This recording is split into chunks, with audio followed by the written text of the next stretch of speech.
First of all, thanks to all the organizers, Amplify KVK and Koda for having this wonderful day today. And thank you so much for giving the opportunity to speak with these wonderful techies. And whoever joins all, thanks to all of you as well for joining this Saturday morning. I guess back to back M365 boot and the sessions were going on every Saturday almost, or at least some other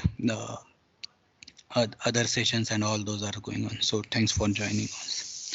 So before starting, let's have a bit about myself. Myself Prasham Sabadram. I'm working in the Tier 2 India in Pune as a software architect. Almost 15 years I'm working on SharePoint and mostly starting with the first version of SharePoint. Before a few years, I started working on the cloud, basically Microsoft 365, 6 to 7 internet applications development, and then now bit working on the Azure as well. So I'm speaking in various conferences, mostly in the SharePoint Saturdays and boot camps. Yeah, I write the blogs, articles on knowledge-junction.com. So that's about myself. We are going to discuss today? What I'm going to discuss today about the Microsoft Graph APIs and how to use the Graph APIs to extend the Teams capabilities, Microsoft Teams capabilities. So at least I hope within after the 40 minutes you will understand at least the if you are new to Graph APIs or not even used previously. So what will be the Graph API?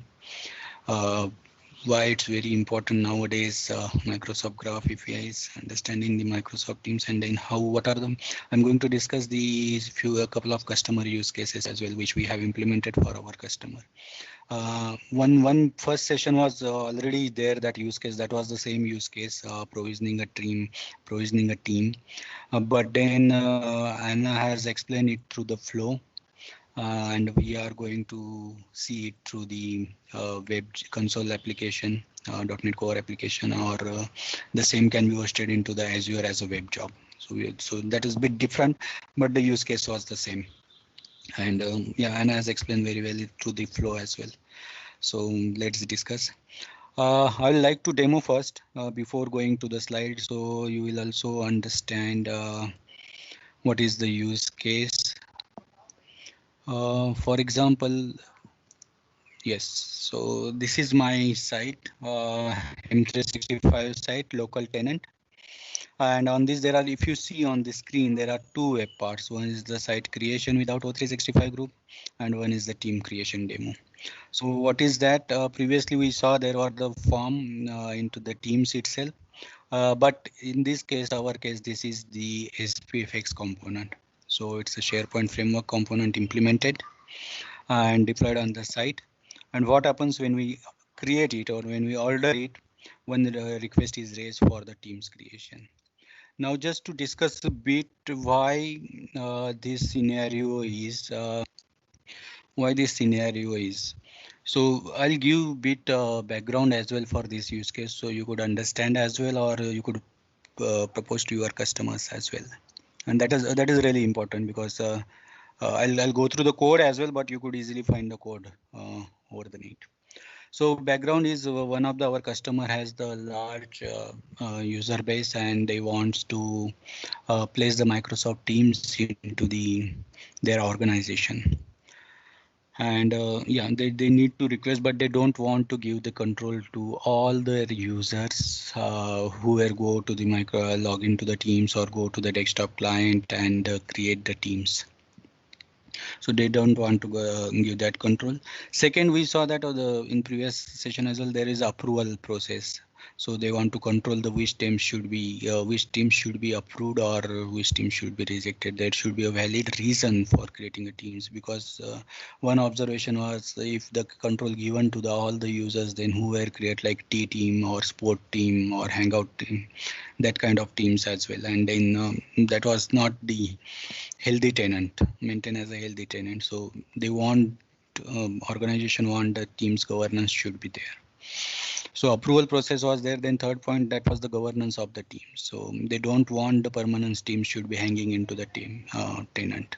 So for example, if I order one team as a user of the organization, it should be like govern, okay, for specific days, 1 year or whatever the duration as per my organization policy, 1 year, 180 days, 365 days, 2 years, and then some notification should be there like, okay, these many teams are you have created and these many number of days are happen, what to do, you want to extend, teams are getting used or not, or those are just hanging in the tenant. So there should be, that we call it as a team life cycle. There should be some governance. Then again, there were some points like external user management or guest access management governance, because sometimes happens when we give the access to the guest and we forgot, and that guest, even though the work for that guest is finalized or done, that guest remains there, permission remains there. So that governance the organization want, again the same way as we are maintaining the team's life cycle. So the same way they want to the guest access life cycle for particular days. This guest has access and then send the notification again to the team owner or team administrator or group owner, whether want to extend or what to do with this guest access, since these many days this guest has the access. So these kind of things our customer want, and then we come up with the idea this team provisioning. That was the behind reason why this team provisioning is nowadays so important, and almost we all are talking in the last events. Also, we saw there are a couple of demos for teams provisioning, and then only some certain things change, whether approval required or not, what team settings they want or not. For example, here if you notice here there is a classification, internal or external. Based on these, whether I want to we are doing based on this classification, we are uh, enabling the external sharing on the teams or not, whether it's internal team or external. So it changes a bit, and we are like another thing you see a owner. So we are making compulsory the 2 owners there. So we are making sure that our team has at least 2 owners there. So with the different kind of settings, the concept is the same. The automation of the team's provision. So for example, if I go to the here my team client, I don't have here if I come up with the Teams client, I don't want my users to like join or create team anything. They should order either by that SPFX component, or if I'm implement some tab here, that team creation, the SPFX component I could incorporate in my team client as well, or the form which we saw in the last session, that kind of things. So that was the concept behind this, and this is the nowadays for almost every organization is requiring it. So yes, so let's see the demo. This is the SPFX component, technically speaking, implemented. What is SPFX component? When I click on the create, there is a one list maintain. Say this workspace orders, we are calling it as a workspace orders because we are giving both the SharePoint site as well and the teams as well. So unique name we are, combined name we are calling it as a workspace order. So when we create the teams from there, it comes to the here. And then we have the schedule job kind of thing, console application, which we schedule into the task scheduler. Say for example here team creation. So what does this job does? This is the CSOM based application code. This can be hosted in Azure as a part of app service as a web job. So from there also it can be hosted. Currently for demo purpose I schedule it as my task scheduler, and this job keep watching to this list based on the status field which we are maintaining. Currently there is no approval logic, but we have the options to have implement the approval logic in between. So it will go first to the approved. Our job will send it to the approver email notification, and based on the update again into the these approval status into the list, the job will pick up the items. So in morning I was testing, like I created this, we will create now as well, but just to show. So it shows the status once if it is successfully created, otherwise it sends the notification to the user who were requested. Another one more important point I like to highlight here, the benefit of this. We are running this application based on the Azure App ID.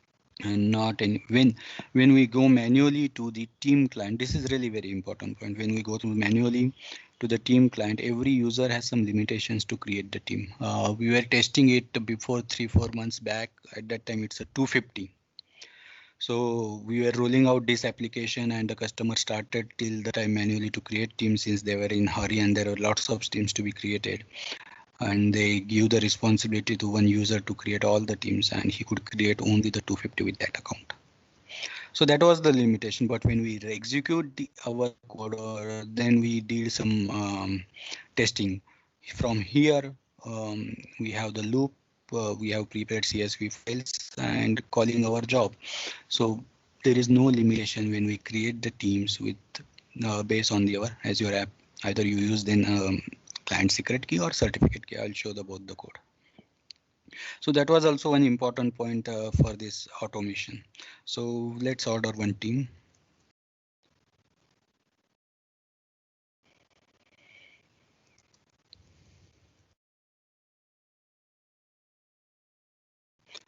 Keep it as internal for now. This is the people picker incorporated in this VFX component. Let's find some user there.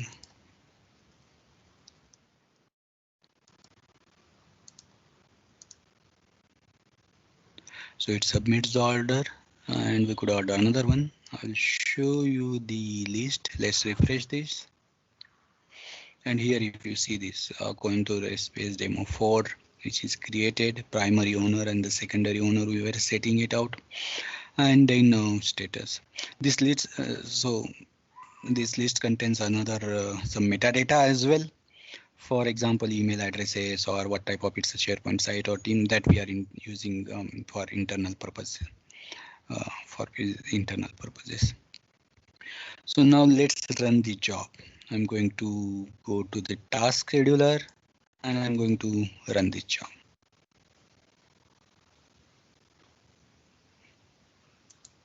It's running.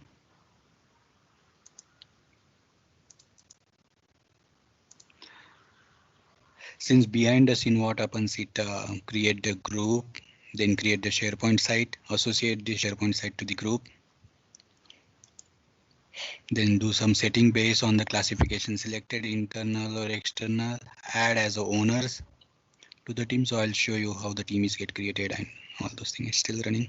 I hope in the demo it will work successfully.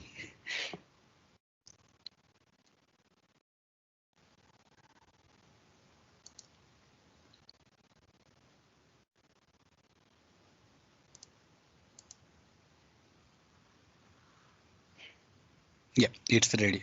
It's ready now. If you see the status of the job, it's ready now. Let's check whether we'll get the notification as well. We are sending the notification. So I'll go to my Outlook. This, sorry for the spelling wrong, going to raise page demo. And again, for this message, this is in Swedish language since I was demonstrating to one of the customer. But then you will receive this notification and the link here. I'll click on the link. Either we could open it into the team clients or into the web. Currently, I will show you how it looks like into the web. So use the web app instead.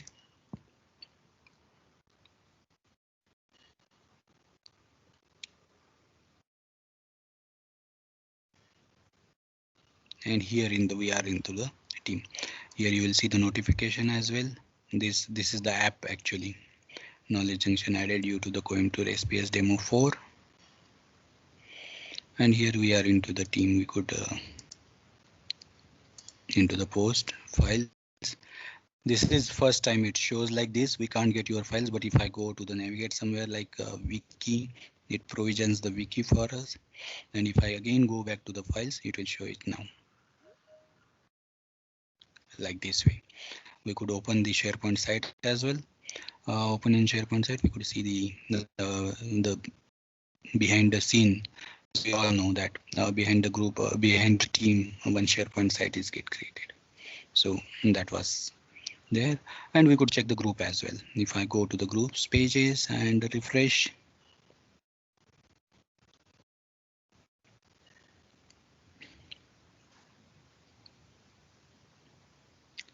so we'll see the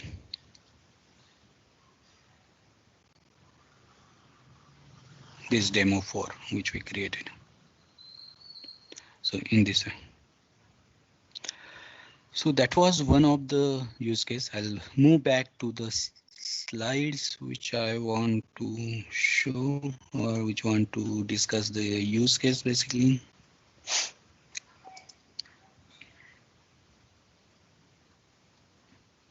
Yeah, that was basically the one of the use case we almost implemented for our the customer for which we are working for M365, and we saw that now most of the organizations required this kind of way. There are of course multiple ways. Like in previous session, we saw that in the form into the teams and in the flow there. In this session, we are discussing how the SPFX component we develop and behind the scene one job is scheduled. Either you schedule into your local virtual machine, we need only internet connection to the Office M365, or you could host it as a web job in the Azure. Then there is another approach as well. You could implement a Power App form as well, and the Power App form will trigger the flow, or the Power App form will insert the entry into the list and then again job. So there are the different approaches. You need to, our organization need to take the decisions, because if there are like power automation, then we need to check the licensing as well. It's based on the licensing or user request, or if it is available into the because we need to do the HTTP request to the Graph API. So that aspects also need to check which licenses I have or my organization have. Then the control over the stuff, like if job I am the coded, I'm doing the CSOM coded using the client side object model, so which is easy, or calling from the Graph REST APIs from the flow. So various aspects need to compare, and based on those, I need to take the decision which approach should I follow. I should have a flow there in place, or I should have an application, a job is in place, or I'll host the job in Azure or on my virtual machine, on all those things. So this is one query. Sorry, this is one use case. Second use case is like organization want, as we mentioned, as we discussed, like maintain the team's life cycle. They want to implement the team governance. So that was also very important. Previous days, if you guys remember, in on-premises days, governance was the one of the most important or critical aspect of the SharePoint sites at that time. Now also, to maintain my M365 tenant very healthy, to use my licensing cost or effectively, even though like space is given, Microsoft is lots of space is given free and it don't require such. But if I have big organizations and maintain everything, so this lifecycle or teams governance or SharePoint site governance is again becomes a critical part. Second, so next point was like I need archiving of teams, or after some archiving for specific duration, then deleting the case. And this is again live use case for same customer. If we say we send the emails to the customer notification after specific life cycle, specific duration. Okay, what you want to do, extend team for year, 2 year, or archive. What, and if it is archive, then archive for 2 year, and after archival, after 2 year, delete that team. So in this way.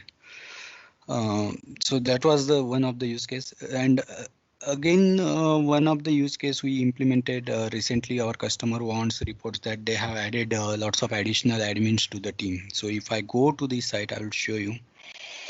If I select the, say for example, this is my team sites. If I go to the permissions, there are, if you notice here, two options comes: manage group admins and manage here.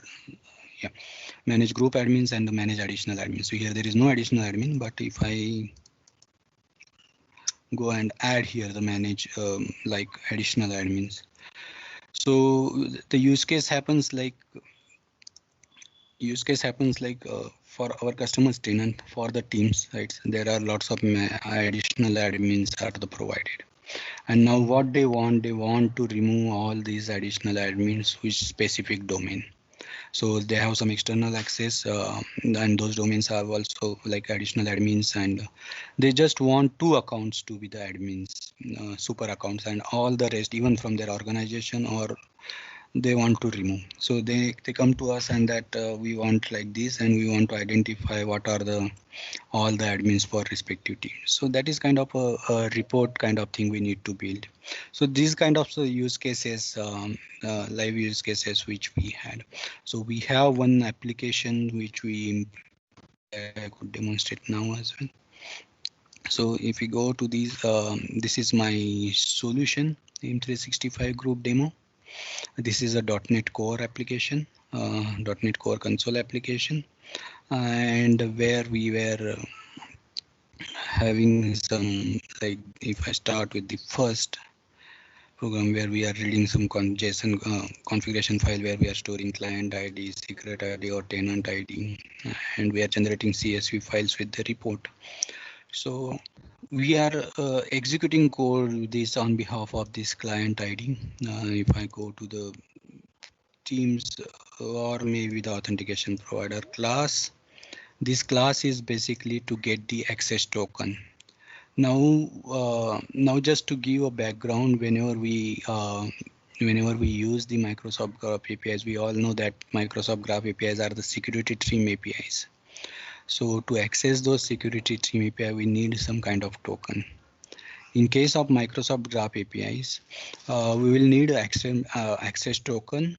And what is access token? It's nothing but a 64 base JSON based token, and which contains our claim information.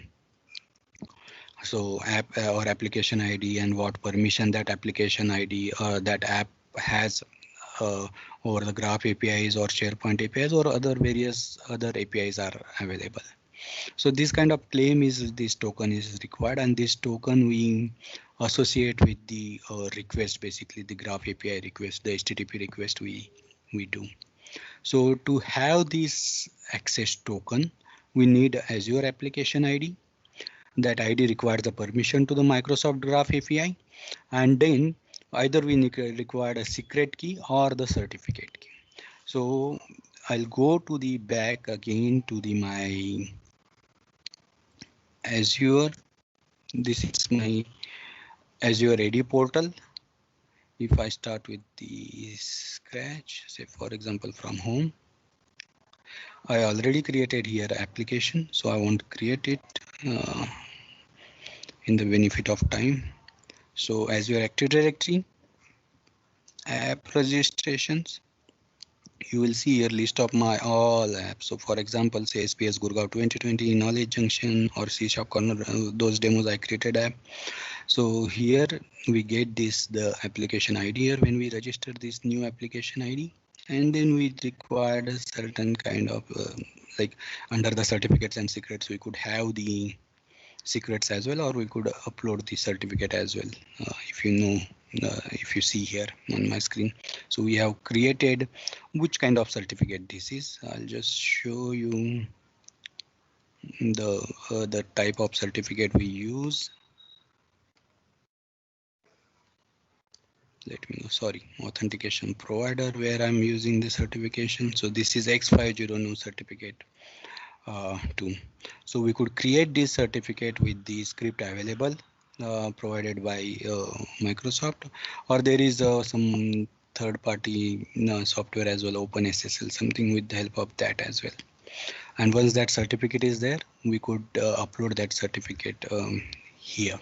So it uses the thumbprint, start date, expiry date. Otherwise, we could use the client secret key as well.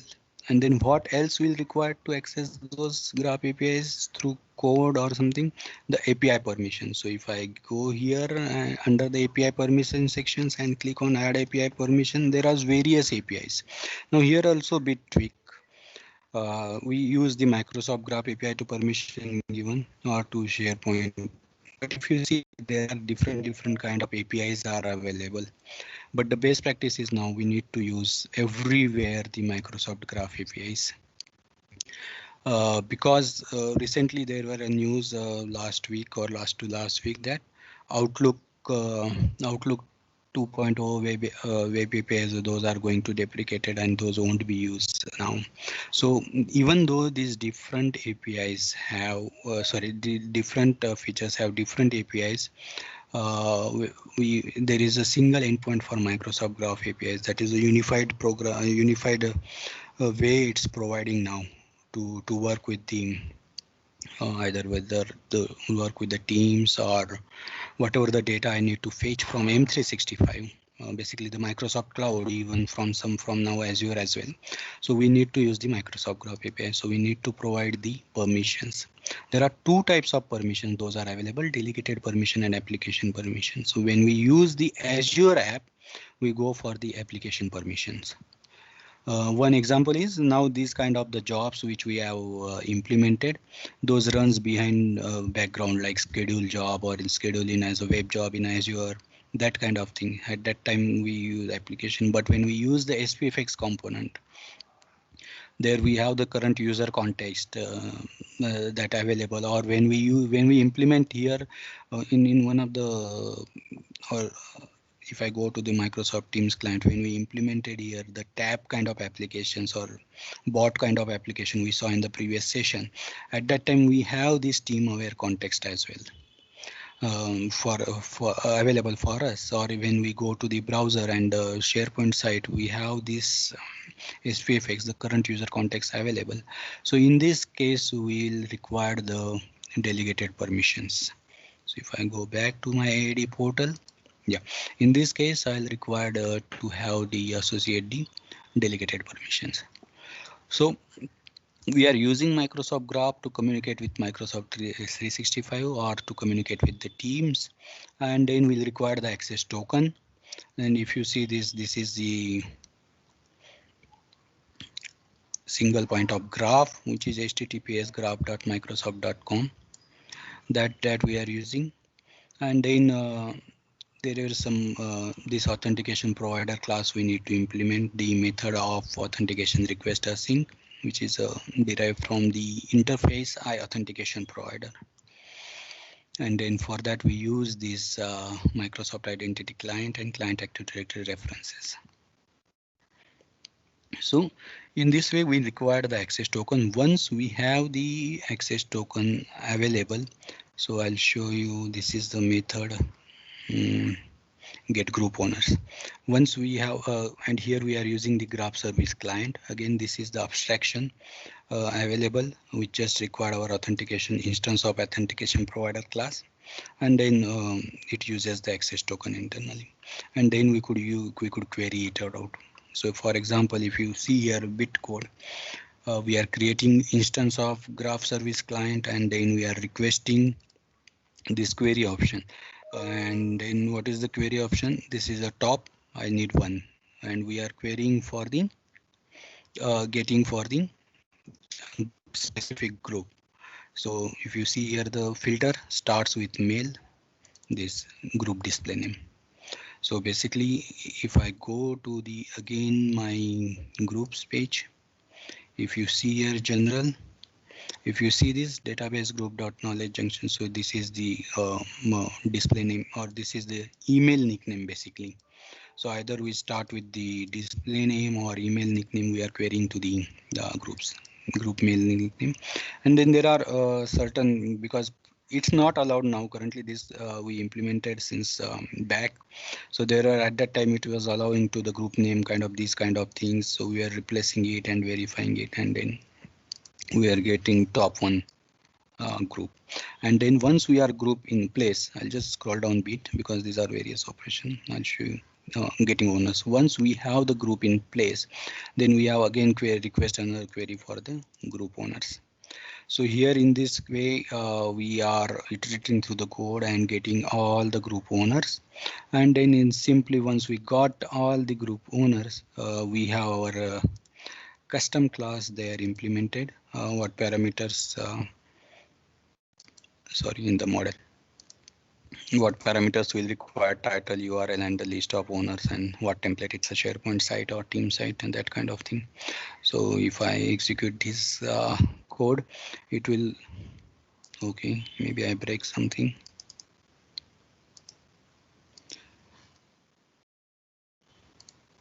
Let's see, I hope it will work now. Yeah. So it will go through all the groups available in my, please ignore these errors. I'm putting some errors and checkings there, but it's working behind the scene. I'll show the CSV file as well. So it goes through all the groups and collects the group owners with the help of this CSOM based model. And if I go to the folder where this CSV file is stored, if you see this, this is the time 11:48, 1912, and if I open this, let me format bit since this is CSV file. Yes, so it goes through my all the team sites and groups and collects the owner and separated by the semicolon here. So these are the owners there for this kind of the groups. So that was one of the use case we have recently that what important in this when we communicate, when we use the CSOM and using the Graph API and communicate with the Microsoft 365, we require the basically most important part is to get the access token. As we saw access token, what is the access token? So there are multiple ways.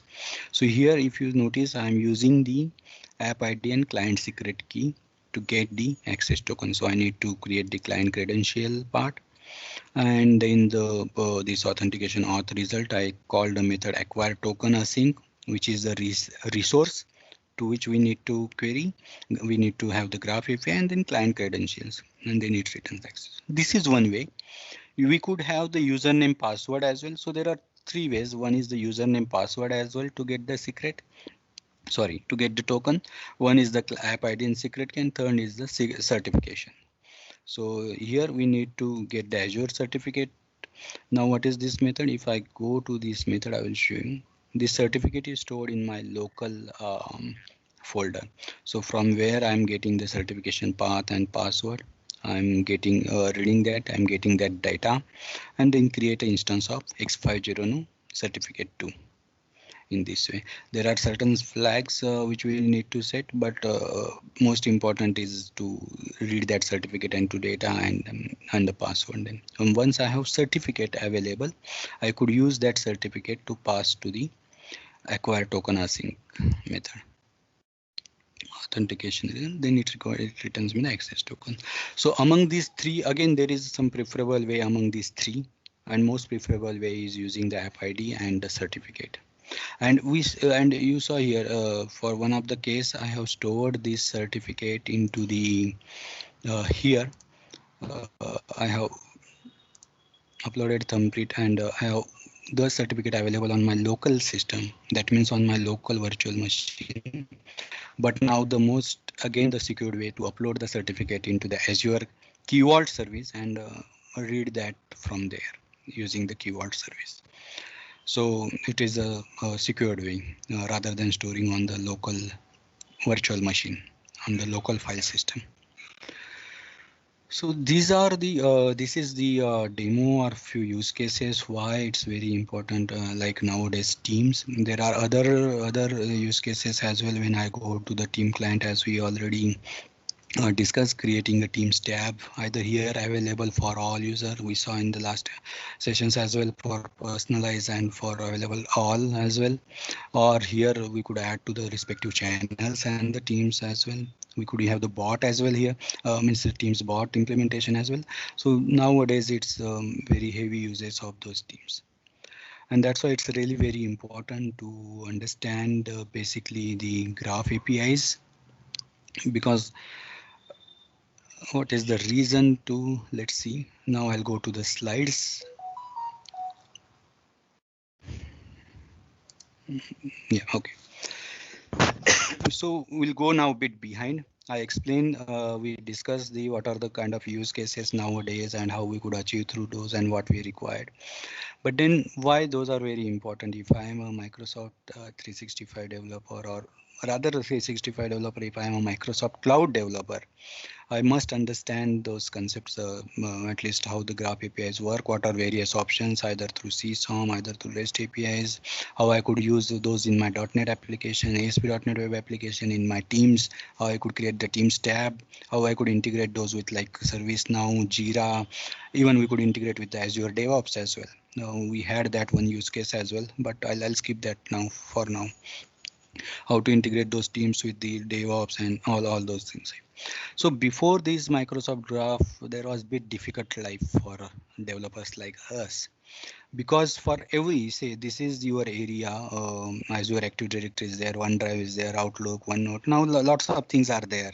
This image is a bit old, and I need to access the data from my this cloud. Even there now Azure services are there, D365 business applications are always those are also there. So these to access those data, I say for example I want to say messages out my Outlook messages as a on my homepage as a personalized app for my organization users. So to get this data, there are different endpoints, different paths. Like we saw that for Outlook, there is a Outlook Exchange Service Web API as well. Those are getting deprecated now. Similarly, for Azure Active Directory Graph APIs as well there, that kind of thing. So we need to remember all those different endpoints and paths for every destination. And there are different authentication mechanism, different permission models. As we saw now everything is like as Microsoft Graph APIs, now everything is under one roof.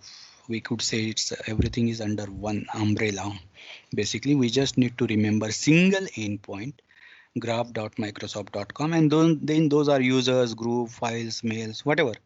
Those are the different resources available, and those all are now based on the relationships between, if I'm manager for my group, I'm owner for my group, I'm team administrator for my teams. So in this way, and this really made life very easy.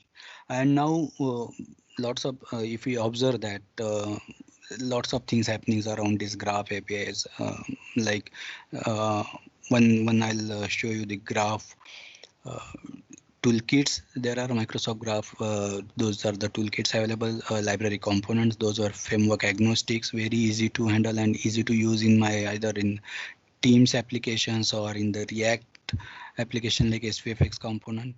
Then Graph developers, one I'll just quickly show, rather Graph Explorer. What I want to say, this Microsoft Graph Explorer. Beauty of this is it's made it very easy. Like here, if I have the teams I want to work, I need to extend my team. So if you see here, it shows like my join teams. How do I get the member of teams? If I click here, run the query, it will give. Let me refresh once. Maybe I need to authenticate again. It's open since long time. Okay. Let's start with the teams again.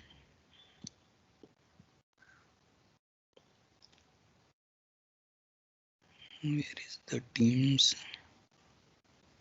This is getting started, and this is really very good Microsoft Graph Explorer to start with, to understand the things. For example, let's go group, all groups in my organization. So it returns the in the code or response into the JSON format. So it returns you the groups, all groups. And beauty of this, you could see the query as well here. So we could use this query in our application as a HTTP request and get this JSON request as well. One more important thing here, it now added the code snippets as well. Currently it's not showing for C#. Let's see whether it's showing. No. So something went wrong for this, but then it shows the snippet of the code as well, which we can directly copy paste in our code. This C# in the way we implemented this CSOM based object model. So this is the C# code, and we could directly take from here.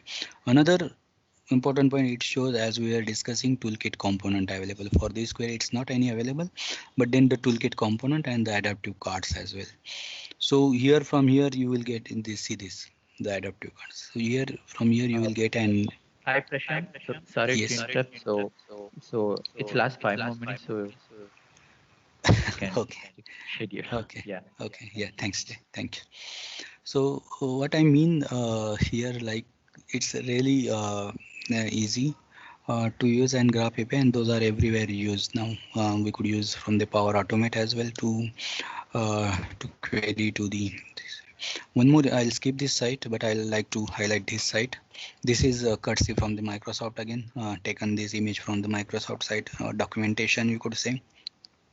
And this is not only related to Office 365, but it's a whole Microsoft 365. So here, if you notice this Office 365, Windows 10 and enterprise mobility and security, so it's a whole M365.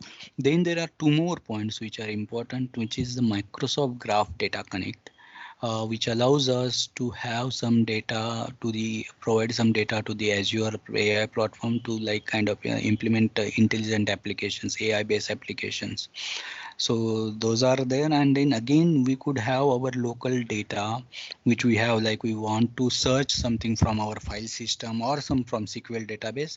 So there are connectors are available, and through using those connectors we could push that data to the means Microsoft Graph can use those data and um, allow us to use it, like for example search application. So it's a whole thing now. The if I am a Microsoft Cloud developer, including Azure developer, D365, M365, I need to this understand the graph APIs. So that we discuss. That I'll skip, and then there are some statistics as available for Microsoft Graph and the Teams as well. I'll go to the team statistics now. See, I was attending few last SPS sessions as well, keynote from Jeff or Fesa, and we notice that there is a huge investment into the Microsoft Teams now, and it seems to be a primary uh, what we say priority applications now. And the whole development around this Microsoft Teams, we saw how we could extend or automate the stuff into the Microsoft Teams. Whole development that again around evolves around the use of Microsoft Graphs, and even now the Power Platforms as well. And if you see these statistics, the way the team users has increased from starting 2017 2 million into 2020, it's 115 million. So we could, from these statistics, we could have the view, the uses of Teams and then the Graph APIs. And then, yes, that is the way. In slide, I have included few REST APIs. These are the use case which we already discussed. For the teams, how we could extend the teams, either creation or teams governance, or for this is just flow chart. This our applications was using team approval process, approved or not, then submit request, created successfully, then send a notification, that kind of thing. Admin check, this kind of some governance there, like the site lifecycle, external or guest users management or lifecycle. Then admin check whether my team has whatever as per my organization policies or my group has on those respective to owners or not. And then yeah, in these kind of things. And then there are some references which included. So along with these details, I'll conclude here my session. In case you could contact me here through mail, Twitter, or the LinkedIn. In case you want to discuss this, Microsoft Graph and Teams is my favorite topics, and I'm exploring and try to implement small POCs. So whenever you have any query or something, please feel free to discuss with any time. Thank you, Prashant. Yes, any query or questions? So if we could take it out. Yeah, thank you. So I think we have some queries got in the chat window. So if you get Yes. time, please respond over that. Okay. Thanks for the wonderful session. Okay, thank you, Jay. Thanks a lot for this. Yeah, thanks all for joining, and have a great day. Enjoy your sessions. Bye. Yes, thank you. So hope